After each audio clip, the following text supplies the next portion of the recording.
Je m'appelle Gabriel Hanno. J'ai 25 ans, né et élevé à Kearney, Nebraska. Une petite ville avec des champs de maïs à perte de vue et des routes poussiéreuses rouges dès que le vent souffle. Cela peut sembler poétique, mais mon enfance était loin d'être idyllique. C'était une succession de longues journées solitaires et de blessures émotionnelles qui ne guérissaient jamais. En apparence, ma famille elle était aisée. Mon père, Reed Hanno, était un homme d'affaires dans l'immobilier, toujours vêtu de costumes impeccables et portant des lunettes de soleil, même quand le soleil n'était pas de sortie. Ma mère, que j'étais obligé d'appeler « maman », malgré le manque de chaleur qu'elle dégageait, était une femme vive d'esprit, toujours occupée par les soirées du club des femmes de la ville. Ensuite, il y avait mes frères et sœurs, ma sœur Monica et mon frère Marcus, deux personnes qui ressemblaient toujours à des étrangers vivant sous le même toit. Monica, 7 ans de plus que moi, était belle et hautaine, me regardant toujours avec dédain. Marcus, 5 ans de plus, était costaud et rustre, n'hésitant jamais à utiliser ses poings pour affirmer sa domination dans la maison. Et moi, j'étais le plus jeune, l'enfant bâtard, comme me traitait mon père dans ses accès de rage. Dès mon plus jeune âge, j'ai su que je n'appartenais pas à cet endroit, pas à cette famille. Personne ne le disait ouvertement, mais les murmures, les regards froids et les mots venimeux se sont gravés profondément dans mon esprit. « Tu es un fardeau », me lança un jour Monica avec un ricanement quand j'ai accidentellement cassé un des verres préférés de maman. « Cette maison serait tellement plus paisible sans toi. » Marcus était plus direct, me poussant une fois dans les escaliers et riant bruyamment. « Espèce de bâtard! Tu crois que tu as ta place ici ?» Je ne comprenais pas pourquoi il me détestait autant. J'étais juste un enfant qui voulait être aimé, qui voulait appartenir à quelque part. Mais chaque jour qui passait, je sentais le gouffre entre moi et ma prétendue famille s'agrandir. Mes parents ne me serraient jamais dans leurs bras, ne me demandaient jamais comment s'était passée ma journée à l'école. Ils ne se souciaient jamais de ce que je pensais ou ressentais.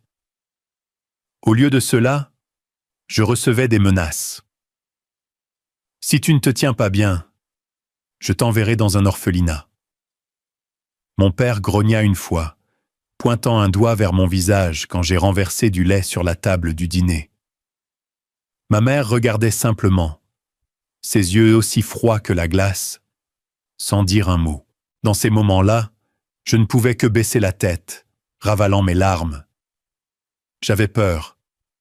J'avais peur qu'il le fasse vraiment, qu'il m'envoie loin, qu'il me rejette comme un objet indésirable.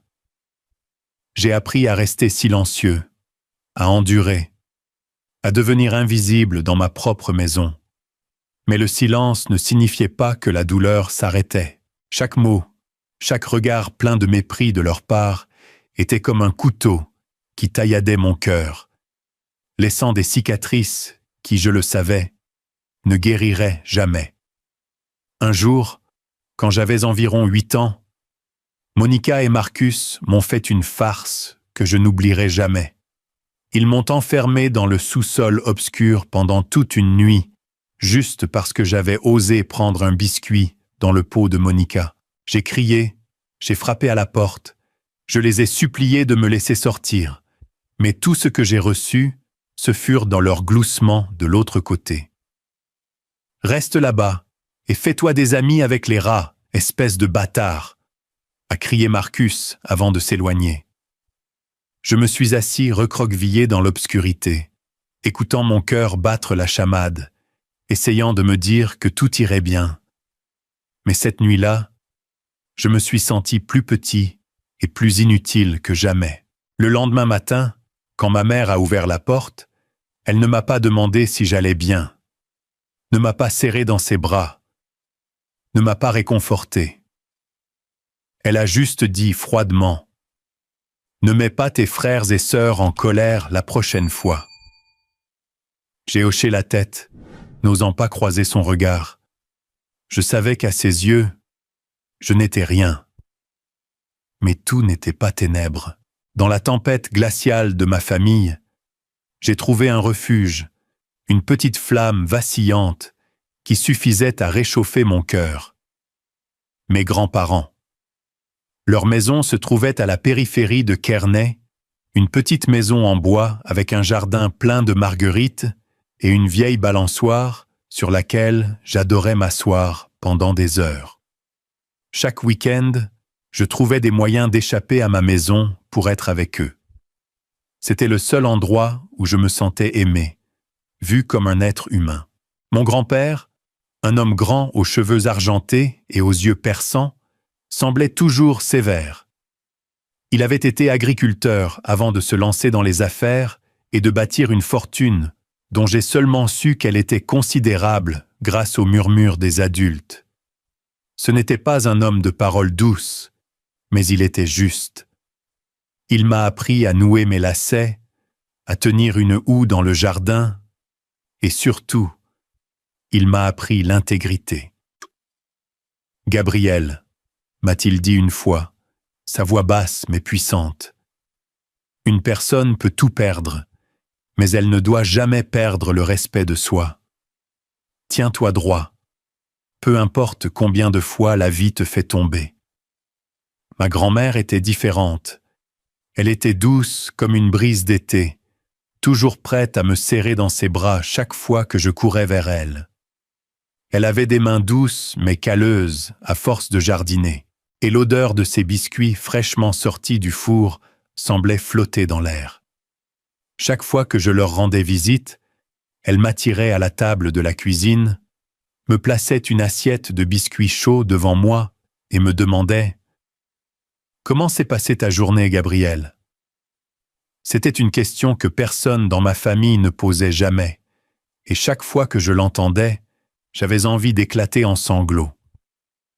Mais je me retenais, me contentant de sourire et de dire « Je vais bien ».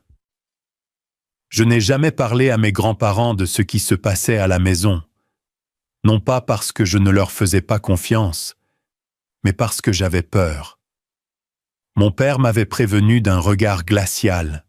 « Ne parle jamais de ce qui se passe dans cette maison, Gabriel. Si tu le fais, tu le regretteras. » J'avais peur qu'il fasse quelque chose de terrible et j'avais peur de perdre le seul refuge que j'avais, mes grands-parents. Mais d'une manière ou d'une autre, ils semblaient comprendre. Ils ne demandaient pas, mais ils me regardaient toujours avec amour et inquiétude. Ma grand-mère me tenait la main, me caressait les cheveux et murmurait « Tu es un don précieux, Gabriel. Ne l'oublie jamais. » Avec eux, je n'étais pas l'enfant bâtard. J'étais Gabriel, leur petit-fils, quelqu'un qu'ils aimaient inconditionnellement. Les journées chez eux étaient remplies de courses dans le jardin, d'écoute des histoires de mon grand-père sur sa jeunesse, ou d'aide à ma grand-mère pour désherber les parterres de fleurs. Ces moments étaient la seule lumière de mon enfance sombre. Je rêvais un jour de vivre avec eux pour toujours, de quitter la maison froide que j'appelais mon foyer. Mais la vie n'est jamais aussi simple qu'un rêve d'enfant. Quand j'ai eu 12 ans, mon père a commencé à contrôler étroitement mes visites chez mes grands-parents. « Tu n'as pas besoin de t'accrocher à eux tout le temps, » disait-il, la voix empreinte d'irritation. « Ils sont vieux, laisse-les tranquilles. » Je savais que la vraie raison n'était pas leur préoccupation, mais qu'ils ne voulaient pas que je me rapproche trop d'eux.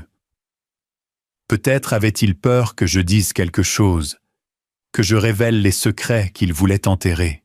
Progressivement, mes visites chez mes grands-parents sont devenues moins fréquentes. Je devais me faufiler, saisir les moments où mes parents étaient occupés pour courir chez eux. Chaque fois que je quittais leur maison, j'avais l'impression de laisser un morceau de mon cœur derrière moi. J'étais terrifié à l'idée de perdre un jour le seul sanctuaire que j'avais. Et puis ce jour est arrivé. non pas parce que mes parents l'avaient interdit, mais à cause de quelque chose de bien pire. J'avais 23 ans, fraîchement diplômé en architecture, lorsque j'ai reçu un appel de ma grand-mère. J'étais assis dans ma petite chambre, louée à Lincoln, absorbé par le croquis d'un projet de stage, lorsque le téléphone a sonné. L'écran affichait le nom de ma grand-mère, et mon cœur s'est soudainement serré. Elle appelait rarement à cette heure, sauf si quelque chose d'important s'était produit. Gabriel. Sa voix tremblait à travers le téléphone, si faible que je la reconnaissais à peine. Ton grand-père, il n'est pas bien. Peux-tu venir tout de suite? Je ne me souviens pas de ma réponse. Tout ce que je sais, c'est qu'en un instant, j'ai lâché mon crayon, attrapé ma veste et me suis précipité dehors. Le trajet de Lincoln à Kearney ne m'a jamais semblé aussi long. 3 heures de bus, assis recroquevillé, les mains serrées, essayant de réprimer les pensées terribles qui inondaient mon esprit. Mais je ne pouvais pas les arrêter. L'image de mon grand-père, l'homme fort qui me portait autrefois sur ses épaules, qui m'avait appris à me tenir droit face à l'adversité, maintenant gisait immobile quelque part dans un hôpital, me rendait la respiration difficile. Je priais en silence, le suppliant d'aller bien, que j'aurais encore la chance de lui dire combien je l'aimais. Quand je suis arrivé à l'hôpital, le crépuscule s'installait. L'odeur d'antiseptique et les bips des machines dans le couloir me donnèrent des frissons. Ma grand-mère était assise sur un banc devant la chambre d'hôpital. Ses mains fragiles, serrées l'une contre l'autre, ses yeux rouges et gonflés. Elle s'est levée brusquement en me voyant et s'est précipitée pour me serrer dans ses bras comme si j'étais sa seule bouée de sauvetage. « Gabriel, tu es là ?» a-t-elle murmuré, la voix étranglée par l'émotion. Je l'ai serré fort, essayant de lui donner un peu de force, bien que je tremblais moi-même. « Comment va papy, mamie ?» ai-je demandé, la voix brisée. Elle a secoué la tête, les larmes coulant sur ses joues ridées. Le docteur a dit « Il a un cancer du poumon, stade terminal. Ils ont fait tout ce qu'ils pouvaient, mais... » Elle n'a pas terminé sa phrase, se contentant de serrer ma main.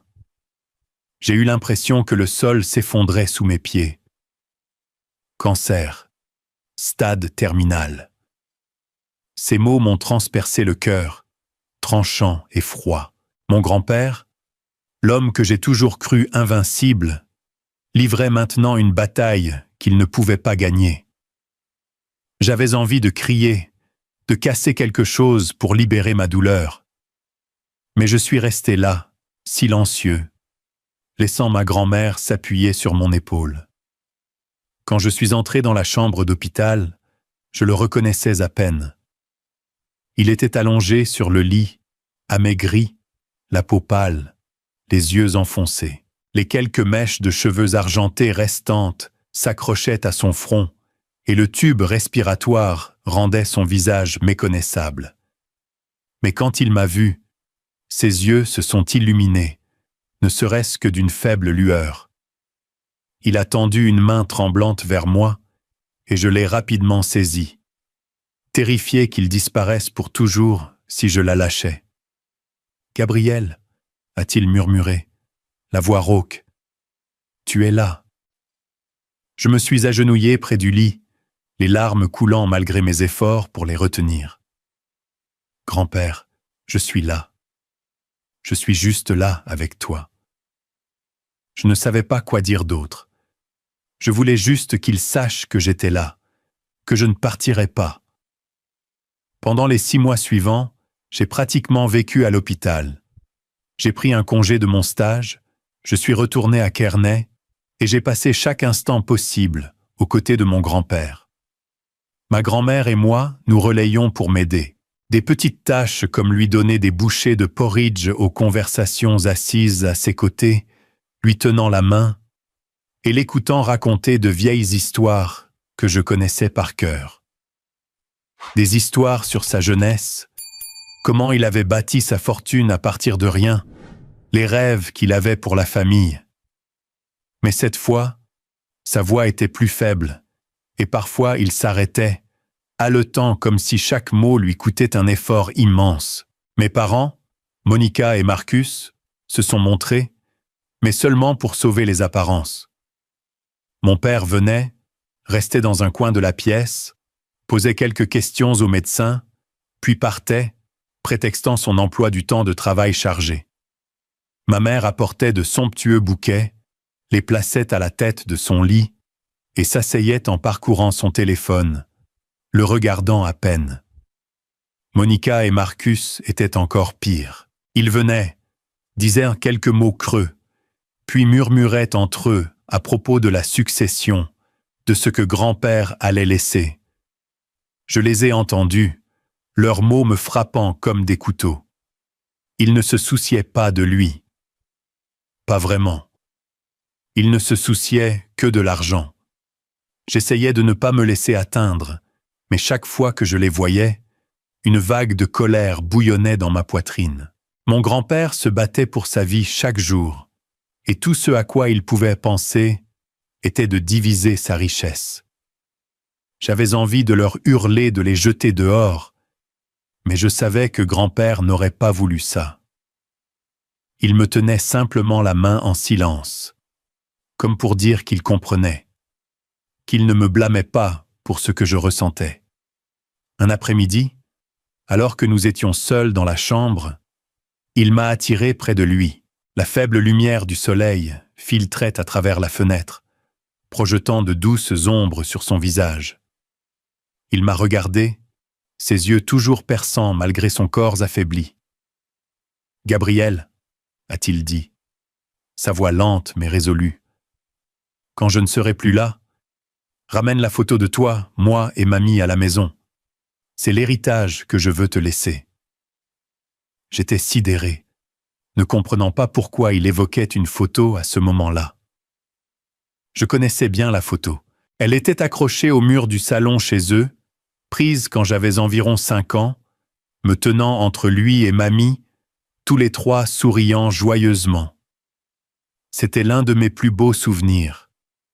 Mais pourquoi l'appelait-il un héritage? J'ai voulu demander pour en savoir plus, mais ses yeux semblaient me signaler que je n'avais pas besoin de le savoir pour l'instant. J'ai seulement hoché la tête, lui serrant la main. « Oui, grand-père, je promets. » Cette nuit-là, je me suis assis près de son lit, le regardant dormir, sa respiration se mêlant au son des machines. Une profonde peur m'a saisi, la peur qu'il puisse s'en aller à tout moment, que je perde la seule personne au monde qui m'aimait inconditionnellement. Je me suis penché et j'ai murmuré « Grand-père, tu dois rester fort. J'ai besoin de toi. » Mais il n'a pas entendu. Il était plongé dans son sommeil et je ne pouvais que rester assis là, les larmes coulant silencieusement. 6 mois se sont écoulés, chaque jour une bataille. Il y avait des moments où je pensais qu'il pourrait s'en sortir, où il riait et me racontait comment il avait piégé mamie pour l'épouser des années auparavant. Mais il y avait aussi des jours où il était si faible qu'il ne pouvait que rester immobile, les yeux fermés, comme prêt à lâcher prise. Ma grand-mère et moi avons fait tout notre possible, mais au fond, je savais que son temps était compté. Un matin, alors que j'entrais dans la chambre, le médecin m'a appelé à l'écart. Il m'a regardé, son expression grave. « Monsieur Hanaud, l'état de votre grand-père, nous avons fait tout ce que nous pouvions. Il ne lui reste probablement que quelques jours. Je ne sais pas combien de temps je suis resté là, mais quand je suis retourné dans la chambre, je me suis agenouillé près de son lit, lui tenant fermement la main. Il a ouvert les yeux, m'a regardé et a esquissé un léger sourire. « Gabriel, a-t-il murmuré, tu es ma fierté. » Ce furent les derniers mots qu'il me dit. 2 jours plus tard, il est décédé paisiblement, comme il avait vécu, sans fanfare, mais me laissant un vide que rien ne pouvait combler. Je me suis assis à ses côtés, lui tenant la main jusqu'à ce qu'elle devienne froide.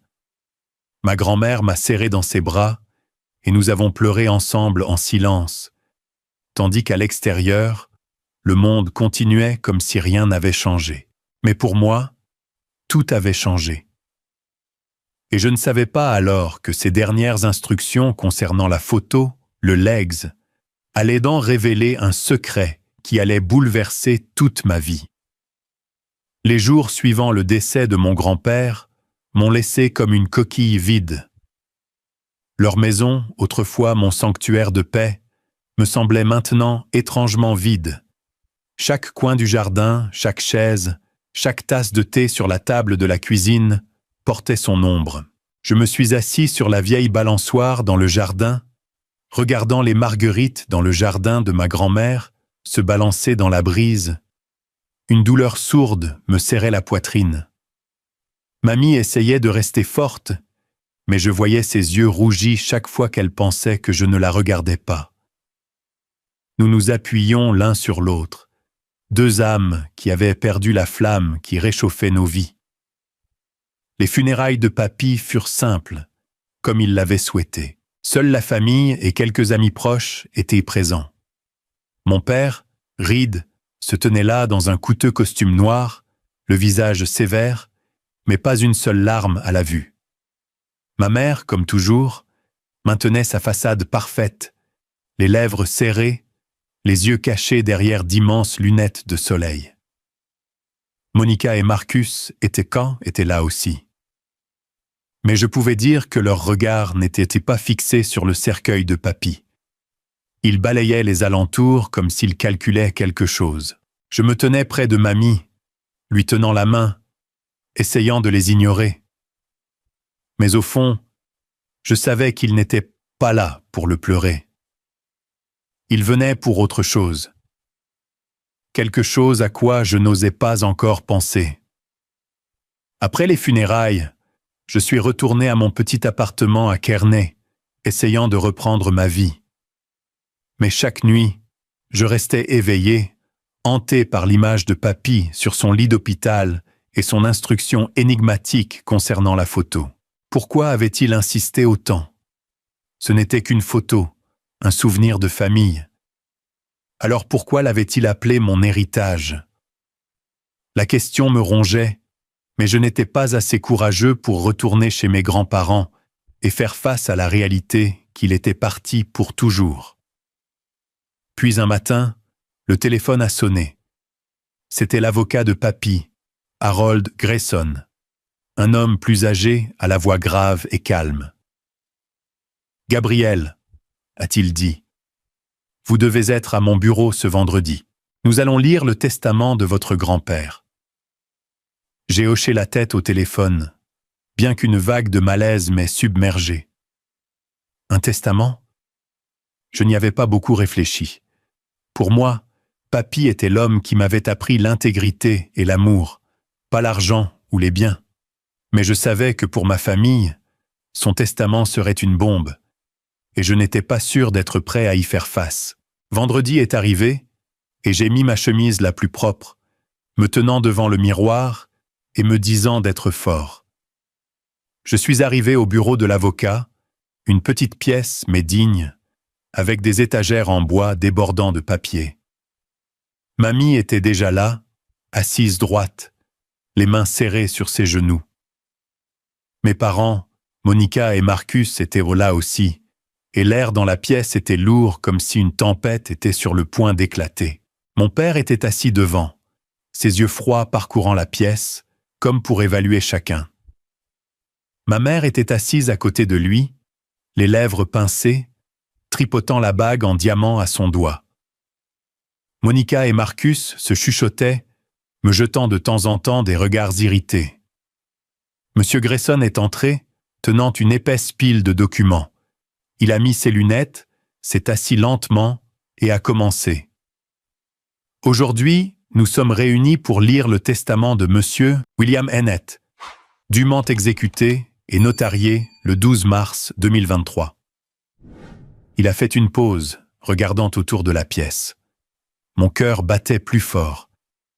Il y avait quelque chose dans la voix de Monsieur Grayson qui me troublait, comme s'il savait quelque chose que nous ignorions. Il a commencé à lire.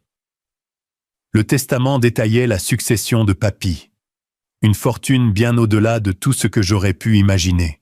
Des actions dans des sociétés immobilières, plusieurs terrains dans le Nebraska et les États voisins, des actions dans plusieurs grandes entreprises et une somme d'argent considérable. Au total, M. Grayson a estimé la valeur à plus de 15 millions de dollars. Je suis resté là, abasourdi. Je savais que Papy était riche, mais ce chiffre dépassait tout ce que j'avais jamais envisagé. 15 millions de dollars. C'était un monde que je n'avais jamais touché. Mon père a souri, un sourire triomphant éclairant son visage. Ma mère s'est redressée, ses yeux brillants. Monica et Marcus ont échangé des regards excités, comme s'ils venaient de gagner à la loterie. Seuls Mamie et moi sommes restés silencieux, moi par choc et elle. Elle a juste baissé la tête, ses mains tremblant. Puis M. Grayson a continué. Conformément aux termes de ce testament, la totalité de la succession de M. William Hannut est transférée à son fils, M. Reed Hannut. La pièce a éclaté. Mon père a éclaté de rire, frappant la table de sa main. « C'est mon père », a-t-il dit, la voix pleine de fierté. Ma mère a souri pour la première fois ce jour-là, et Monica a applaudi, murmurant quelque chose à Marcus. Je les ai regardés, une étrange douleur montant dans ma poitrine. Ce n'était pas que je m'attendais à recevoir quoi que ce soit. Je n'y avais jamais pensé. Mais voir leur joie, voir comment ils avaient transformé la douleur de perdre Papy en une opportunité de devenir riche, me remplissait de dégoût. Je me suis tourné vers Mamie, cherchant un peu de réconfort, mais elle m'a seulement regardé, les yeux pleins de signification. Je ne comprenais pas, mais quelque chose dans son regard m'a jeté un frisson. C'était comme si elle savait quelque chose que j'ignorais. Quand la réunion s'est terminée, mon père s'est approché de moi, le sourire sur son visage maintenant remplacé par un rictus de mépris. « Ne te fais pas d'idée, Gabriel, » a-t-il dit, sa voix glaciale. « Tu n'auras pas un centime. Je garderai tout. Et plus tard, Monica et Marcus auront leur part. Mais toi, un bâtard comme toi, tu ne mérites rien. » Ces mots m'ont transpercé le cœur comme un couteau.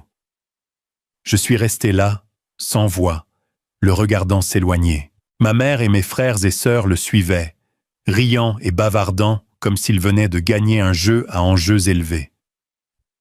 Mamie a pris ma main, la serrant doucement, mais je n'ai pas osé la regarder. J'avais peur qu'elle voie les larmes qui me montaient aux yeux. Cette nuit-là, je suis retourné à mon appartement et je me suis allongé sur mon lit, mon esprit en ébullition. Les mots de mon père résonnaient dans ma tête. « Un bâtard comme toi. » J'avais entendu cette phrase 1000 fois, mais cette fois, ça faisait plus mal que jamais. J'ai pensé à Papy, au jour où il me tenait la main et m'apprenait le respect de soi. J'ai pensé à son instruction concernant la photo. Et puis, comme un éclair, je me suis redressé. La photo. Il avait dit que c'était mon héritage. Pourquoi? Pourquoi avait-il insisté autant? Je ne pouvais plus attendre. Le lendemain matin, je suis allé en voiture chez mes grands-parents, le cœur battant comme s'il allait éclater de ma poitrine. La petite maison en bois se tenait toujours là, silencieuse au milieu des vibrantes marguerites jaunes. Mais l'air semblait maintenant lourd, comme si la maison elle-même était en deuil. J'ai marché sur le porche, les mains tremblant alors que j'insérais la clé dans la serrure. Quand j'ai ouvert la porte, l'odeur familière des biscuits de ma grand-mère a flotté, et je l'ai vue assise à la table de la cuisine, ses mains fragiles agrippant une tasse de thé. Elle a levé les yeux, ses yeux rougis s'illuminant en me voyant. « Gabriel », a-t-elle appelé, sa voix douce mais teintée d'inquiétude. « Tu es là. » Je me suis approché et je l'ai serré fort, sentant la chaleur de son corps fragile. « Mamie », ai-je murmuré. « Il faut que je prenne la photo, celle dont papy m'a parlé. » Elle a hoché la tête comme si elle avait anticipé ce moment. « Elle est dans le salon. Tu sais où ?» a-t-elle dit. Mais il y avait quelque chose d'étrange dans ses yeux, comme si elle cachait un secret. Je n'ai pas posé d'autres questions, me contentant d'entrer dans le salon où la photo était toujours accrochée au mur à côté de la cheminée. Moi, à 5 ans, me tenant entre mes grands-parents, tous souriant joyeusement comme le soleil d'été. Je me suis levé, retirant soigneusement le cadre, mon cœur battant si fort que je pouvais entendre le sang circuler dans mes oreilles. Et puis, je l'ai vu. Au dos du cadre, solidement fixé avec du ruban adhésif, se trouvait une épaisse enveloppe. Mon nom y était écrit de la main ferme de mon grand-père. Pour Gabriel. J'ai jeté un regard à mamie, qui se tenait dans l'embrasure de la porte, les mains serrées, les yeux mêlant inquiétude et anticipation. J'ai pris une profonde inspiration et décollé l'enveloppe, sentant comme si j'ouvrais la porte d'un monde que je n'avais jamais connu. À l'intérieur de l'enveloppe se trouvaient 3 choses. Un morceau de papier soigneusement plié, une lettre manuscrite et une photographie. J'ai d'abord pris la photo et immédiatement un frisson m'a parcouru la colonne vertébrale. C'était moi, un bébé d'environ 6 mois, blotti dans les bras d'un jeune homme. Il avait des yeux brillants, un sourire radieux et des cheveux foncés comme les miens. Mais je ne l'avais jamais vu auparavant. Mon cœur s'est emballé, une étrange prémonition surgissant en moi. Je me suis tourné vers mamie, la voix tremblante. « Mamie, qui est-ce » Elle n'a pas répondu immédiatement, s'est seulement avancée et a posé une main sur mon épaule. « Ouvre la lettre, Gabriel » a-t-elle dit, sa voix douce comme une brise. « Ton grand-père voulait que tu saches la vérité. » J'ai déplié la lettre, mes mains tremblant si fort que j'ai failli la laisser tomber. Les mots de mon grand-père sont apparus, chacun frappant mon cœur comme un marteau. « Gabriel » écrivait-il, « si tu lis cette lettre, cela signifie que je suis parti. Mais je veux que tu saches la vérité. La vérité que je garde cachée depuis trop longtemps. Tu n'es pas le fils de Reed. Tu es le fils du frère cadet de Jonathan Reed. Mon plus jeune fils. Jonathan est décédé dans un accident quand tu étais très jeune. J'ai eu tort de désavouer Jonathan, et c'est le plus grand regret de ma vie. Tu es l'héritage de Jonathan, et je veux que les choses s'arrangent pour toi. » Je me suis arrêté de lire, le souffle coupé. Jonathan, mon vrai père. Le monde semblait tourner autour de moi, comme si le sol sous mes pieds s'effondrait. J'ai regardé la photo à nouveau, le visage de l'homme, mon père, Jonathan, et j'ai ressenti un étrange mélange de douleur et de curiosité. Qui était-il? Pourquoi ne m'avait-on jamais parlé de lui? Je me suis tourné vers mamie, les larmes aux yeux. « Mamie, pourquoi? Pourquoi personne ne me l'a dit ?» Mamie s'est assise à côté de moi, me prenant la main, ses yeux débordant de larmes et de douleur. « Gabriel, mon cher, » a-t-elle dit, sa voix étranglée comme si elle essayait de retenir une vague d'émotion. « Nous voulions te protéger, te laisser grandir comme les autres enfants. Reed, il a accepté de t'élever après le décès de Jonathan. » J'ai secoué la tête, mon esprit en ébullition, essayant de comprendre ce qu'elle venait de dire. Mais pourquoi papy ne me l'a-t-il pas dit? Pourquoi m'a-t-il caché cela toutes ces années? Ma voix s'est brisée de douleur et de désespoir. Je voulais comprendre, savoir pourquoi l'homme que j'aimais le plus avait gardé un secret aussi monumental. Mamie a soupiré, ses mains fragiles tremblant alors qu'elle serrait dire les miennes. Ton grand-père, il portait un fardeau de culpabilité trop lourd, Gabriel. Il avait tort, terriblement tort. Quand il a désavoué Jonathan, ton père, c'était pour quelque chose de trivial, quelque chose qui, rétrospectivement, lui semblait dénué de sens. Jonathan a refusé d'épouser la femme que ton grand-père avait arrangée pour lui. Il voulait vivre sa vie selon ses propres termes, aimer avec son cœur. Ton grand-père, avec ses manières rigides à l'époque, ne pouvait pas l'accepter. Il a coupé tout contact avec Jonathan, le fils qu'il aimait tant, et l'a rejeté de la famille.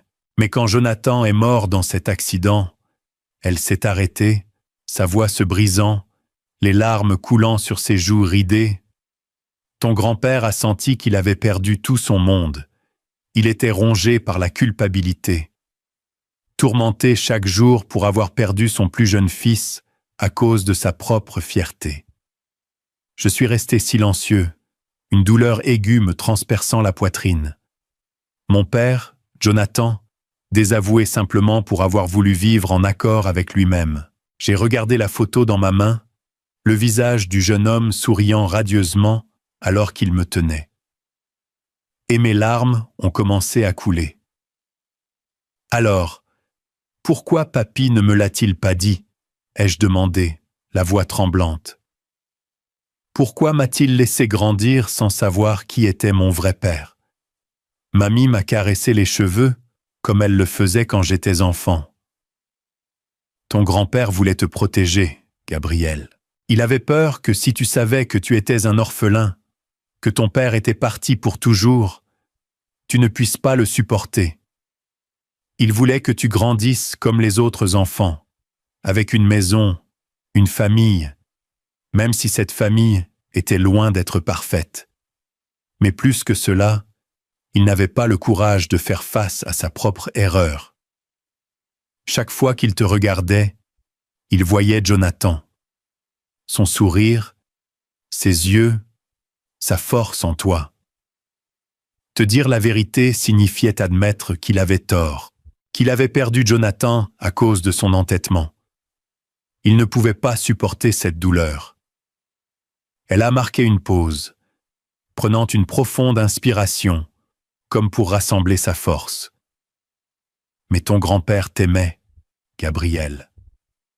Tu étais tout ce qui restait de Jonathan. Et il voulait que les choses s'arrangent pour toi, pour ton père. Ce testament, cette lettre, c'est sa façon de faire amende honorable, de te donner ce que tu mérites.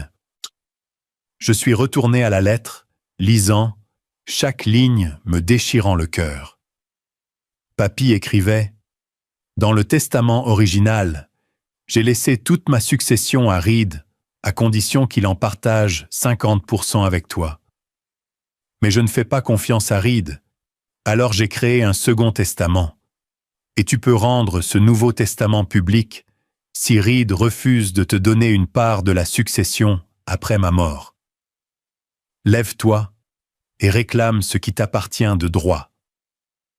Les avides ne méritent pas ce que j'ai laissé. » J'ai ouvert l'autre document, le Nouveau Testament, dûment notarié, daté après celui révélé à la famille. En lui, papy a laissé presque toute la succession, actions, biens immobiliers, participations, à moi avec seulement une petite portion pour mon père, Reed. Je me suis effondré sur la chaise, mon esprit tournait. 15 millions de dollars. 90% étaient à moi. Mais plus que l'argent, ce qui m'a laissé stupéfait, c'est la vérité sur mon identité. Je n'étais pas le fils de Reed. J'étais celui de Jonathan, un homme que je n'avais jamais connu. J'ai regardé la photo à nouveau, traçant le visage de l'homme, mon père. Les larmes coulaient silencieusement, trempant l'image. Je me sentais à la fois le cœur brisé et soulagé, comme si une porte s'était ouverte. Mais en même temps, cela me tirait dans une tempête que je n'étais pas prêt à affronter. « Quoi? Comment était-il, mamie ?» ai-je demandé, la voix hésitante. « Mon père, comment était-il ?» Mamie a souri tristement, me caressant les cheveux comme elle le faisait quand j'étais jeune. « Jonathan était spécial. Il te ressemblait. Gentil, fort, mais aussi têtu. Il t'aimait plus que tout, même s'il n'a eu que 6 mois avec toi.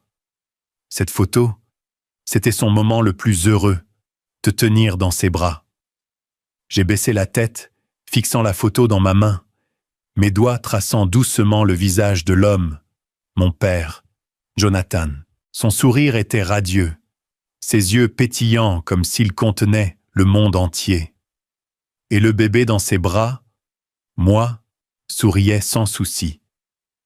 Ce moment, bien que je ne m'en souvienne pas, est soudainement devenu la chose la plus précieuse que j'ai jamais touchée. Mais avec la joie, une douleur aiguë et lancinante est venue, comme si mon cœur était écrasé. J'avais vécu 25 ans sans connaître cet homme, sans savoir que j'avais été aimé ainsi. Et maintenant, la vérité dévoilée, je ressentais une perte plus grande que jamais. J'ai levé les yeux vers mamie, les larmes coulant silencieusement sur mon visage. « Mamie, raconte-moi encore des choses sur lui. Je veux savoir ce qu'était mon père. » Ma voix tremblait, presque implorante. J'avais besoin de quelque chose pour m'accrocher, pour combler le vide que cette révélation avait creusé dans mon cœur.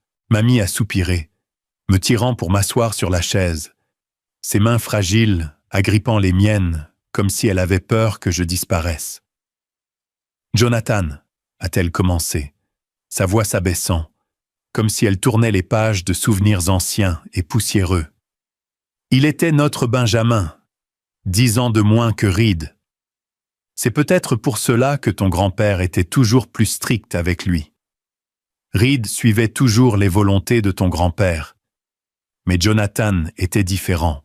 Il avait un feu dans son cœur, un sens de la liberté que ton grand-père, avec son esprit rigide, ne pouvait pas comprendre. » Elle a marqué une pause, son regard distant, comme si elle pouvait voir Jonathan juste devant elle. Quand Jonathan avait 18 ans, ton grand-père lui a arrangé un mariage avec la fille d'une famille riche d'Omaha. Il pensait que c'était le meilleur moyen d'assurer l'avenir de Jonathan et de la famille. Mais Jonathan, il a refusé. Il a dit qu'il voulait vivre sa vie selon ses propres termes, aimer et épouser la personne que son cœur choisissait. Ce fut la première fois qu'il défia ton grand-père, et ce fut aussi la dernière. J'ai écouté, sentant un frisson me parcourir. Mon père, un homme qui s'est défendu, qui a défié le monde pour protéger son amour. J'ai souri instinctivement, bien que des larmes coulaient encore sur mes joues. Alors, qui était ma vraie mère ? Ai-je demandé, ma voix s'adoucissant. J'ai soudainement réalisé que je n'avais pas seulement perdu mon père. Je ne savais rien de la femme qui m'avait donné naissance. Mamie a serré ma main, ses yeux reflétant une douleur profonde et intense. Ta mère, Émilie, était une fille merveilleuse. Elle travaillait dans un petit café à Kearney, un endroit que Jonathan fréquentait. Ils sont tombés amoureux, Gabriel. Un amour féroce, sincère, mais qu'il déplaisait à ton grand-père. Émilie n'avait ni richesse, ni statut, juste un cœur chaleureux et un sourire qui faisait que Jonathan était prêt à tout abandonner. Quand Jonathan a annoncé qu'il voulait épouser Émilie, ton grand-père était furieux. Il a dit que Jonathan déshonorait la famille, qu'il n'était pas digne d'être son fils. Il a désavoué Jonathan, l'a mise à la porte et a coupé tout contact. J'ai senti que je ne pouvais plus respirer. Alors, qu'est-il arrivé à ma mère? Ai-je demandé, bien qu'une partie de moi redoutait la réponse. Mamie a baissé la tête, sa voix tombant dans un murmure. Émilie était enceinte de toi quand Jonathan et elle se sont mariés lors d'une simple cérémonie sans aucune famille présente. Ils vivaient dans un petit appartement, heureux malgré leur manque d'argent. Mais ensuite, quand tu avais 6 mois, Jonathan a eu un accident. Un camion a perdu le contrôle sur l'autoroute et il a disparu à jamais. Émilie était complètement brisée. Elle n'avait pas la force de t'élever seule, sans famille, sans soutien. Elle t'a confié à Reed, espérant que tu aurais une meilleure vie. Puis elle est partie, et personne ne sait où elle est allée. Ton grand-père et moi l'avons cherchée, mais c'était comme si elle avait disparu de la terre. Je me suis assise en silence, sentant comme si un trou noir m'avalait tout entier. Mon père est mort dans un accident. Ma mère est partie, m'abandonnant comme un orphelin. Et moi, pendant 25 ans, j'avais vécu dans une famille qui ne me voulait pas, ne m'aimait pas. J'ai serré la photo contre ma poitrine, les larmes trempant le visage de mon père. Pourquoi? Pourquoi papy ne m'a-t-il pas recueilli? Pourquoi a-t-il laissé Reed m'élever? Mamie a essuyé ses larmes, sa voix tremblant, mais résolue. Ton grand-père pensait qu'en laissant Reed t'élever, c'était la meilleure façon de te donner une maison, même si elle n'était pas parfaite. Mais il avait tort. Chaque fois qu'il te voyait comment Reed te traitait, c'était comme un couteau dans son cœur. Il savait que tu n'étais pas heureux, mais il n'avait pas le courage de faire face à ses erreurs, d'admettre qu'il avait rejeté Jonathan, et maintenant il te laissait souffrir. Elle s'est arrêtée, prenant une profonde inspiration, comme pour rassembler la force de dire la chose la plus importante. Quand ton grand-père a su qu'il ne lui restait plus beaucoup de temps, il a décidé qu'il devait faire ce qui était juste. Ce testament, cette lettre, cette photo, c'est sa façon de faire amende honorable, de te rendre ce que tu mérites. J'ai regardé mamie, une vague d'émotions déferlant en moi. Douleur, colère, mais aussi soulagement. Je ne lui en voulais pas. Je ne voulais pas en vouloir à papy. Je savais qu'ils avaient fait de leur mieux. Partagé entre la culpabilité et l'amour, j'ai serré plus fort la photo, sentant la chaleur du visage de mon père, même si ce n'était que par une image. Je ne vous blâme pas, ni papy, ai-je murmuré, la voix étranglée.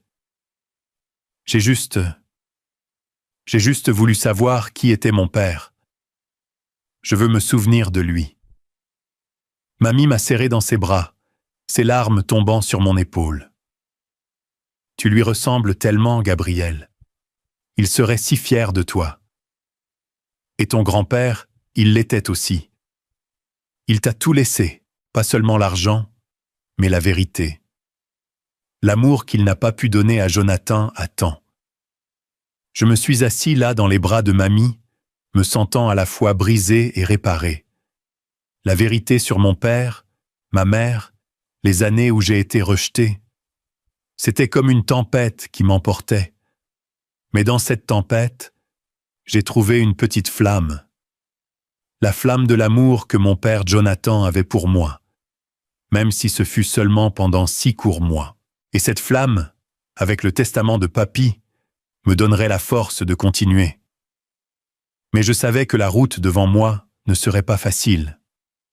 Reed, Monica, Marcus, ils ne me laisseraient pas prendre ce qu'ils croyaient être à eux sans se battre. J'ai regardé mamie, mes yeux plus résolus que jamais. Mamie, je vais faire ce que papy voulait.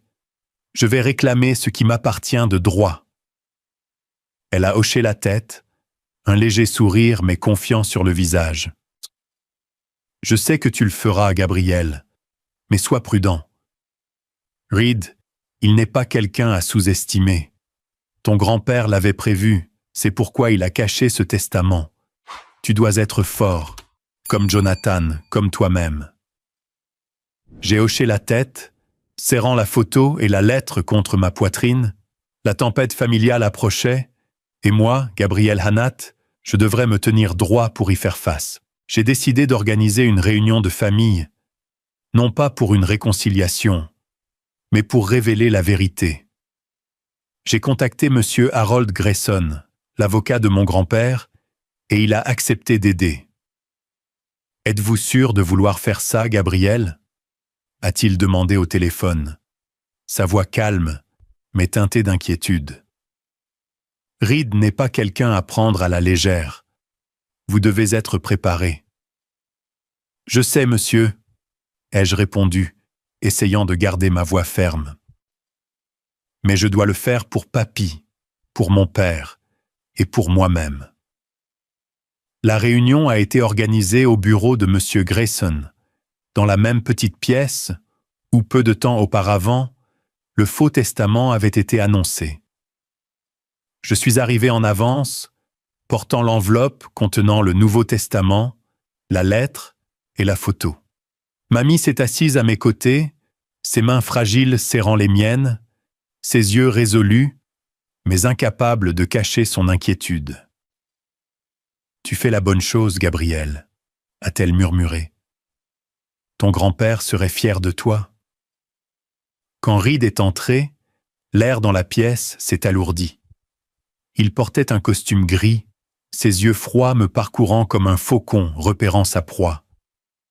Ma mère, comme d'habitude, le suivait à ses côtés, son visage impassible, les lèvres serrées. Monica et Marcus traînaient derrière, Monica avec son ricanement familier, et Marcus me regardant avec une hostilité ouverte. J'ai pris une profonde inspiration, essayant de rester calme. Ce n'était pas le moment d'avoir peur. Monsieur Grayson s'est levé, sa voix résonnant clairement dans la pièce silencieuse. Aujourd'hui, nous sommes ici pour discuter d'une affaire importante concernant le testament de monsieur William Hannett. Gabriel a apporté un nouveau document et je demande à chacun d'écouter attentivement. Reed a ricané, se penchant en arrière sur sa chaise. « Qu'est-ce que ce non-sens maintenant ?» a-t-il dit, sa voix pleine de sarcasme. Je pensais que tout était réglé. Je me suis levé, serrant l'enveloppe, mon cœur battant. Non, ce n'est pas réglé, ai-je dit, ma voix plus forte que je ne m'y attendais. Papy a laissé un Nouveau Testament, légalement notarié, et je veux que tout le monde sache la vérité. La pièce a éclaté. Reed s'est levé d'un bond, son visage rougi par la colère. Quoi ? Un Nouveau Testament ? Tu inventes, n'est-ce pas, espèce de bâtard ? Le mot bâtard m'a frappé comme un couteau familier. Mais cette fois, je n'ai pas baissé la tête. J'ai regardé droit dans ses yeux, sentant un feu s'allumer en moi. C'est exact. Je ne suis pas ton fils, ai-je dit, ma voix calme mais tranchante. Je suis le fils de Jonathan, ton frère, et papy a laissé un Nouveau Testament, donnant 90% de la succession à moi. Tu n'en as que 10%. J'ai ouvert l'enveloppe, sorti le testament et la lettre, les plaçant sur la table devant M. Grayson. L'avocat les a pris, les a examinés attentivement et a hoché la tête. « Ce document est légitime », a-t-il déclaré. « Il a été notarié le 15 septembre 2024, après le testament précédent. Selon la loi, ce Nouveau Testament a la primauté et supplante l'Ancien. » Reed s'est élancé, arrachant le testament des mains de M. Grayson, ses yeux flamboyants. « C'est un faux », a-t-il rugi, sa voix tremblant de rage. « Tu crois pouvoir me tromper avec un misérable bout de papier, Gabriel ? Tu n'es rien qu'un nobody sans aucun droit à quoi que ce soit dans cette famille. » Monica et Marcus se sont levés, leurs voix se joignant à la tempête. « Il ment, a hurlé Monica, me pointant du doigt. Il essaie de voler notre héritage. Marcus s'est rapproché, les poings serrés comme s'il attendait une excuse pour me frapper. « Qui te prends-tu pour » a-t-il grogné. « Tu n'es rien. » Je suis resté debout, refusant de reculer, bien que mon cœur batte comme s'il allait exploser. « Je suis le fils de Jonathan, ai-je dit, ma voix coupant le chaos. Et c'est le souhait de papy. Si tu ne me crois pas, lis cette lettre. » J'ai poussé la lettre de papy vers Reed, mais il n'y a jeté qu'un regard, ses yeux pleins de mépris. « Une lettre ? Tu l'as écrite toi-même » Reed a jeté la lettre sur la table, se tournant vers M. Grayson. « Harold, tu ne peux pas croire ça. Ce gamin essaie de nous escroquer tous. » M. Grayson est resté calme, ajustant ses lunettes. « Reed, je l'ai vérifié. Ce testament a été notarié par un notaire indépendant avec les signatures de 2 témoins. Il est tout à fait légal. Si vous souhaitez le contester, vous pouvez l'amener devant les tribunaux. Mais selon la loi, ce testament prévaudra. » Reed s'est tourné vers moi, ses yeux brûlants d'une fureur qui semblait consumer l'air. « Tu vas le regretter, Gabriel, » a-t-il craché. « Tu crois pouvoir m'affronter ? Je m'assurerai que tu perdes tout. » Ma mère, parlant pour la première fois, a utilisé une voix aussi froide que la glace. « Gabriel, tu devrais t'arrêter avant que ça n'aille trop loin. Tu n'appartiens pas à cette famille. N'essaie pas de faire l'impossible. » Je l'ai regardée, la femme que j'avais autrefois appelée maman, et mon cœur s'est serré. « Je n'ai jamais appartenu à cette famille, » ai-je dit, ma voix tremblante mais ferme. « Mais je suis le petit-fils de papy, le fils de Jonathan, et je ne laisserai pas papy tomber. » Monica a laissé échapper un rire aigu et glacial. « Il se croit un héros, » a-t-elle dit en se tournant vers Marcus. « Il n'a aucune idée de qui il a affaire. » Marcus s'est rapproché, sa voix basse et menaçante. « Tu veux la guerre, Gabriel ? Très bien, mais tu vas perdre. Et tu vas tout perdre. » Mamie, qui avait été silencieuse jusqu'alors, s'est soudainement levée. Bien que petite et fragile, elle rayonnait d'une force que je n'avais jamais vue. « Assez !» a-t-elle dit, sa voix sonnant comme un commandement. « Lisez. Monica, Marcus, vous devriez avoir honte. William a choisi Gabriel parce qu'il savait que vous n'étiez pas digne. Vous ne vous souciez que de l'argent, tandis que Gabriel se soucie de son père, de l'amour que William a laissé derrière lui. Vous voulez poursuivre en justice? Allez-y. Mais la vérité ne changera pas. » Reed a regardé Mamie, ses yeux flamboyants de colère, mais teintés d'une pointe de lassitude. « Mère, tu prends le parti de ce gamin ?» a-t-il demandé, la voix tremblante. « Je prends le parti de la vérité », a répondu Mamie, sa voix inébranlable. « Et la vérité est que Gabriel est mon petit-fils, le fils de Jonathan. William a bien fait, et je témoignerai de cela. » La pièce est tombée dans le silence, seulement interrompue par la respiration lourde de Reed. Il m'a regardé, puis Mamie, puis M. Grayson. « Ce n'est pas fini, » a-t-il dit, sa voix glaciale. « Je vais poursuivre, je vais tout bouleverser. Il n'aura pas un centime. » Il s'est retourné et est sorti en trombe. Ma mère, Monica et Marcus l'ont suivi, sortant derrière lui. La porte s'est claquée, me laissant Mamie et M. Grayson dans le silence pesant. Je me suis effondré sur la chaise, mon corps épuisé. Mais à l'intérieur, le feu brûlait toujours. J'avais lâché une bombe sur cette famille et maintenant la vraie bataille commençait. Mamie m'a pris la main, ses yeux remplis de confiance. « Tu as fait la bonne chose, Gabriel, » a-t-elle dit, Mais sois prêt. Reed n'abandonnera pas facilement. J'ai hoché la tête, serrant la photo de mon père.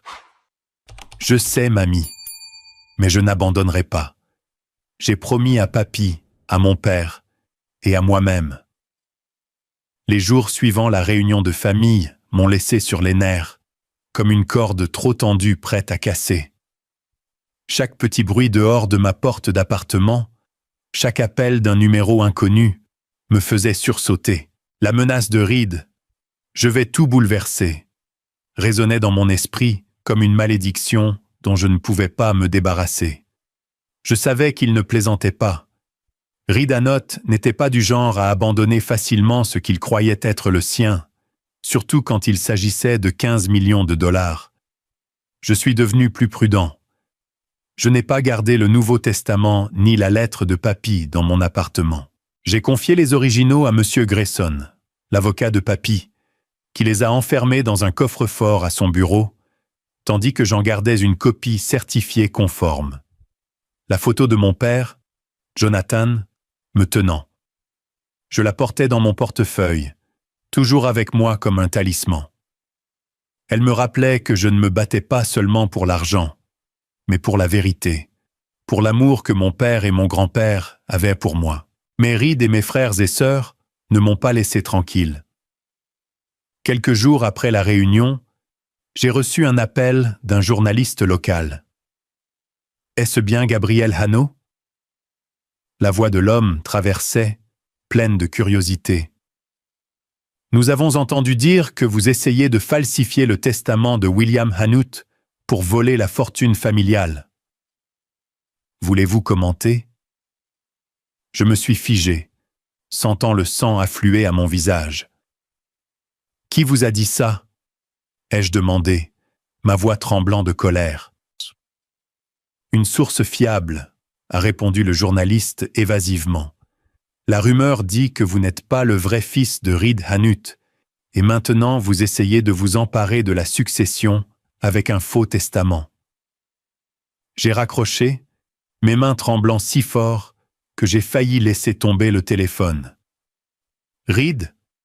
Ça devait être lui ou Monica ou Marcus qui répandaient ces mensonges. Il ne voulait pas seulement reprendre la succession, il voulait ruiner ma réputation, me peindre comme un fraudeur aux yeux de tous. J'ai appelé M. Grayson immédiatement, lui racontant ce qui s'était passé. Il a soupiré au téléphone. « J'avais peur de ça, Gabriel. Reed joue salement. Vous devez être encore plus prudent. » Les choses se sont aggravées quelques jours plus tard. Une nuit, en rentrant à mon appartement après une longue journée de travail, j'ai trouvé la porte forcée. Mon cœur s'est emballé en entrant pour voir mon appartement sans dessus-dessous, les tiroirs renversés, les papiers éparpillés sur le sol, même le petit coffre-fort de ma chambre enfoncé. Heureusement, je n'y avais pas gardé le testament ni aucun document important. Mais l'idée que quelqu'un ait envahi mon espace privé m'a donné des frissons. J'ai appelé la police, mais ils ont seulement déposé un rapport et ont dit qu'ils enquêteraient. Au fond, je savais que Reed était derrière tout ça. Lui ou Monica et Marcus avaient engagé quelqu'un pour trouver le Nouveau Testament afin de détruire les preuves avant que je ne puisse le porter devant les tribunaux. Je commençais à me sentir comme un animal traqué. Chaque jour, je vérifiais les portes, les fenêtres, m'assurant que personne ne puisse entrer à nouveau. J'ai même demandé à Ethan, mon ami proche depuis l'université, de garder une copie certifiée conforme du testament, au cas où je perdrais le mien. Ethan, avec sa nature franche et loyale, a accepté sans hésiter. « Gabe, ta famille est un bordel, » a-t-il dit en secouant la tête. « Mais je suis avec toi. Appelle-moi si tu as besoin de quoi que ce soit, d'accord ?» Mais la tempête ne s'est pas calmée. Les médias locaux ont commencé à couvrir le scandale de la succession de la famille Hanott. Des articles de tabloïds sont apparus me qualifiant d'opportuniste, d'enfant bâtard essayant de voler la fortune familiale. Un article a même creusé dans mon passé affirmant que j'étais un enfant à problème, rejeté par la famille pour comportement inapproprié. Chaque mot dans ces articles me tailladait le cœur. Mais ce qui faisait le plus mal, c'était la façon dont il diffamait Papy, disant qu'il avait été manipulé pour faire le Nouveau Testament. J'avais envie de hurler pour dire au monde que Papy était l'homme le plus honorable que j'ai jamais connu. Qu'il m'avait choisi parce qu'il me faisait confiance, parce qu'il voulait faire amende honorable pour mon père. L'opinion publique a commencé à se retourner contre Reed, Monica et Marcus lorsque quelques anciens voisins de mes grands-parents se sont manifestés. Ils ont raconté comment Reed me traitait froidement quand j'étais enfant. Comment mes grands-parents me protégeaient toujours. Un article dans le journal local citait un ami de Papy. William Hannott n'était pas quelqu'un qu'on pouvait manipuler. S'il a laissé sa succession à Gabriel, il avait une bonne raison. Ces mots m'ont réconforté, mais je savais que la bataille n'était pas terminée. Reed n'avait pas encore joué sa dernière carte. La bataille juridique a commencé comme une véritable tempête. Reed a engagé une équipe d'avocats coûteux d'Omaha, dirigée par un homme nommé Victor Crane, tristement célèbre comme le destructeur de testaments. Ils ont intenté une action en justice, demandant au tribunal de déclarer le Nouveau Testament de Papy invalide, alléguant qu'il n'était pas saint d'esprit lorsqu'il l'avait fait et qu'il avait peut-être été contraint. Chaque accusation m'a frappé comme un coup de poing au ventre, mais je n'ai pas été surpris. J'avais vu le regard dans les yeux de Reed pendant la réunion de famille. Il ferait n'importe quoi pour garder cet argent. Monsieur Grayson et moi nous sommes préparés méticuleusement. Il m'a aidé à rassembler des preuves, des dossiers médicaux du médecin de Papy, prouvant qu'il était pleinement lucide dans ces derniers mois, des témoignages du notaire et des 2 témoins présents lorsque Papy a signé le Nouveau Testament, et des dossiers d'hôpital documentant comment Mamie et moi nous nous sommes occupés de lui pendant ces 6 mois. Je savais que nous avions l'avantage, mais chaque jour, entrer au tribunal ressemblait à entrer dans une arène où Reed et son équipe juridique étaient des lions prêts à me déchiqueter. La première audience a eu lieu au tribunal de district de Kearney. Je me suis assis à la table des plaignants à côté de M. Grayson, tandis que Reed, Monica et Marcus étaient assis en face de nous, leurs yeux froids et tranchants comme des couteaux.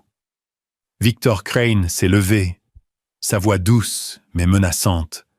« Votre honneur, nous avons des raisons de croire que M. William Hannett n'était pas saint d'esprit dans ces derniers jours lorsque ce Nouveau Testament a été créé. De plus, nous suspectons que Gabriel Hannett, qui n'est pas le fils biologique de M. Reed Hannett, a profité de l'état affaibli de M. William pour le contraindre à modifier le testament. J'ai serré les poings sous la table, luttant pour contenir ma colère. M. Grayson a posé une main sur mon épaule, murmurant « Restez calme, Gabriel.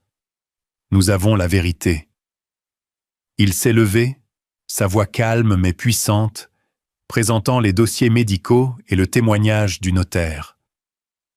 M. William Hannett était pleinement lucide lorsqu'il a signé le Nouveau Testament. Il en a discuté la décision avec moi en détail, et je peux confirmer que c'était son intention réelle. Mamie a également témoigné, bien que dans ses 70 ans, elle s'est tenue droite, sa voix claire et résolue. Mon mari William savait exactement ce qu'il faisait. Il aimait Gabriel et voulait réparer les torts du passé. Ce testament était sa façon de protéger son petit-fils, qu'il considérait comme son propre fils. Ces mots m'ont ému aux larmes. Je l'ai regardé, ressentant un élan de force. Mais l'équipe juridique de Reed n'a pas reculé. Ils ont interrogé sans relâche, tordu la vérité, suggérant même que Mamie aurait pu comploter avec moi pour tromper Papy. Chaque question était comme une flèche, mais Mamie a répondu avec un calme sincère, qui a même fait hocher la tête au juge. L'audience décisive est arrivée comme un tsunami. Après des semaines de litige, aujourd'hui était le jour où le tribunal allait rendre son verdict.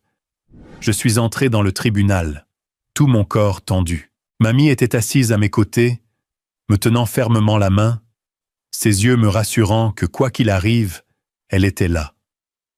Reed, Monica et Marcus étaient assis de l'autre côté de la salle, leurs expressions pleines de confiance comme s'ils étaient certains de gagner. Victor Crane s'est levé, prononçant son argument final. « Votre honneur, nous sommes confrontés à un cas clair de manipulation. Gabrielle Hannett, qui n'a pas de lien de sang direct avec la famille, a exploité l'état affaibli de M. William Hannett pour s'emparer de la succession.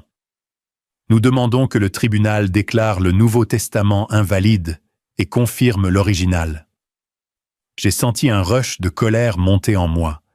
J'ai eu envie de me lever pour crier que papy n'était pas quelqu'un qui pouvait être manipulé, que je ne l'avais jamais contraint. Mais M. Grayson m'a fait signe de rester silencieux, puis il s'est levé, sa voix résonnant avec conviction. « Votre honneur, Gabriel Hannot n'est pas seulement le petit-fils de M. William Hannut, mais aussi le fils de Jonathan Hannott, pour lequel William cherchait à faire amende honorable. Ce testament n'est pas le produit d'une manipulation, mais le dernier souhait d'un homme cherchant à réparer une erreur. J'ai demandé la permission de parler au juge. Je me suis levé, mes mains tremblant alors que je tenais la lettre de papy. « Votre honneur » ai-je commencé, ma voix tremblante mais devenant plus ferme. Mon grand-père, William Hannott, était l'homme le plus honorable que j'ai jamais connu. Il m'a écrit cette lettre pour me dire la vérité sur mon père, sur son amour pour moi. Je voudrais la lire. J'ai lu chaque ligne, ma voix se brisant alors que je parlais de Jonathan, du regret de papy, de son souhait de me protéger. Quand j'ai terminé, la pièce était silencieuse. Mamie était en larmes, et j'ai vu un éclair d'émotion dans les yeux du juge. « Je ne fais pas cela pour l'argent, » ai-je dit, regardant directement Reed. « Je fais cela pour papy, pour mon père et pour la vérité. » Mamie a été appelée à témoigner une dernière fois. Elle s'est tenue devant le tribunal, sa voix tremblant, mais puissante. « William m'a dit qu'il voulait que Gabriel ait tout parce qu'il était l'héritage de Jonathan. L'héritage de notre famille. Il était lucide jusqu'à ses derniers moments. Et je jure que ce testament reflète ses véritables volontés. » Le juge, une femme au visage sévère, a regardé autour de la pièce. Après un moment de délibération, elle a frappé son marteau. Sur la base des preuves et des témoignages, le tribunal déclare le testament daté du 15 septembre 2024 valide. Gabriel Hannot a droit à 90% de la succession de M. William Hannut. M. Reed Hannott recevra 10%. La pièce a explosé. Reed a frappé la table, criant « C'est une farce !» Monica et Marcus étaient sidérés, leurs visages pâles. Je me suis effondré sur ma chaise, sentant comme si un poids énorme avait été levé. Mamie m'a serré dans ses bras, ses larmes tombant sur mon épaule. « Tu as réussi, Gabriel » a-t-elle murmuré. « Ton grand-père serait fier. » Reed s'est tourné vers moi, ses yeux brûlants de haine. « Tu n'as pas encore gagné, Gabriel » a-t-il dit, sa voix glaciale. « Tu vas payer pour ça. » Mais je n'avais plus peur. Je l'avais affronté. J'avais affronté la famille et j'avais gagné. Pas pour l'argent, mais pour la vérité. Alors que la porte du tribunal se fermait derrière Reed, Monica et Marcus, j'ai senti une nouvelle vague d'air remplir ma poitrine. Pour la première fois de ma vie, c'était comme si je pouvais respirer librement. Mamie m'a tenu la main, ses yeux brillants de fierté mêlés de larmes. Tu as réussi, Gabriel, a-t-elle murmuré, sa voix tremblant. Ton grand-père sourit de là-haut en voyant à quel point tu es fort. Je l'ai serré fort, sentant la chaleur de son corps fragile. La seule personne de cette famille qui m'aimait vraiment. La décision du tribunal ne m'a pas seulement accordé 90% de la succession de Papy, actions, biens immobiliers et actifs d'une valeur de plus de 15 millions de dollars.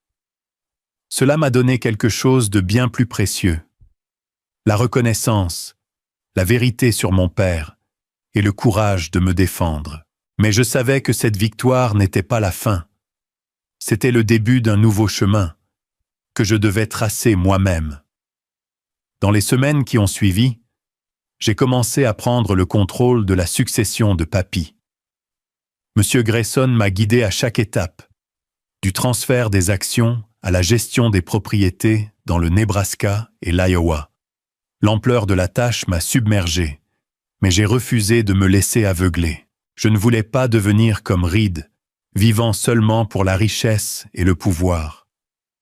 Je voulais utiliser cet héritage pour créer quelque chose de significatif, pour rendre fiers Papy et mon père Jonathan. J'ai décidé de créer un cabinet d'architecture, un rêve que j'entretenais depuis mes études universitaires. Avec le capital de la succession, j'ai acheté un petit bureau au centre-ville de Kearney, j'ai embauché quelques jeunes associés passionnés et j'ai commencé à prendre nos premiers projets. Chaque croquis que je dessinais, chaque structure que je concevais portait un morceau de moi. Des jours où j'étais assis avec Papy, écoutant ses conversations sur les bâtiments qu'il avait construits. Des rêves que mon père Jonathan aurait pu avoir. J'ai nommé le cabinet Anout Designs, un hommage à Papy et à mon père, les deux hommes qui m'ont donné la force de me tenir droit. J'ai coupé tout contact avec Reed, Monica et Marcus. Après le procès, ils m'ont bombardé de messages menaçants, d'appels harcelants, et ont même essayé de répandre d'autres rumeurs pour ternir mon nom. Mais je m'en fichais. J'avais appris que ceux qui sont consumés par la cupidité ne valent pas mon attention. J'ai bloqué leurs numéros, je les ai effacés de ma vie, tout comme ils avaient autrefois essayé de m'effacer de la famille. L'opinion publique s'est progressivement calmée, et ceux qui connaissaient Papy ont commencé à me voir différemment. Pas comme l'enfant bâtard, mais comme un homme qui s'est battu pour la vérité. Mamie était la seule que j'ai gardée près de moi. Je l'ai convaincue de venir vivre avec moi dans une nouvelle maison, non loin de l'ancienne maison en bois qu'elle partageait avec Papy. Au début, elle a refusé, disant qu'elle ne voulait pas me surcharger, mais je lui ai tenu la main et j'ai souri. « Mamie, tu es ma vraie famille. Je veux prendre soin de toi tout comme tu as pris soin de moi. » Elle a finalement accepté, et je ne peux décrire la joie de la voir sourire, de la regarder planter des marguerites dorées dans notre nouveau jardin, de l'entendre raconter des histoires de Papy et de mon père. Un après-midi, alors que le doux soleil doré inondait le salon, j'ai accroché la photo de moi, Papy et Mamie au mur. À côté, j'ai placé la photo de mon père, Jonathan, me tenant bébé.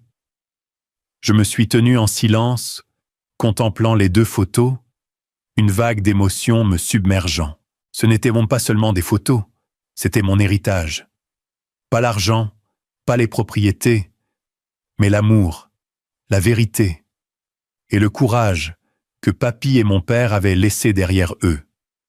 J'ai touché la photo de mon père, murmurant « Papa, je ne te connais pas bien, mais je promets de vivre une vie digne de ton amour. » Puis je me suis tourné vers la photo de Papy, souriant. « Papy, je l'ai fait. Je vivrai une vie digne de la confiance que tu m'as accordée. » Mamie est entrée, posant une main sur mon épaule. « Tu ressembles tellement à Jonathan, » a-t-elle dit, sa voix douce. « Il a toujours cru en faire ce qui est juste, s'est toujours battu pour ça. Et toi, Gabriel, tu es la fierté des deux. Je me suis retourné et je l'ai serré dans mes bras, les larmes coulant silencieusement. Je n'étais plus le garçon solitaire rejeté dans la maison de Reed. Je n'étais plus l'enfant bâtard qu'il m'appelait. J'étais Gabriel Hano, fils de Jonathan, petit-fils de William, et j'avais trouvé la liberté. La liberté de vivre en accord avec moi-même, d'aimer, de construire une vie pour laquelle je pouvais garder la tête haute. La tempête familiale était passée, laissant des cicatrices, mais aussi une leçon profonde. Le véritable amour est plus fort que le sang, et la justice, bien que tardive, finira par triompher. Je suis sorti dans la cour, regardant les marguerites dorées luire sous la lumière du soleil, et j'ai souri. Ma vie commençait maintenant vraiment.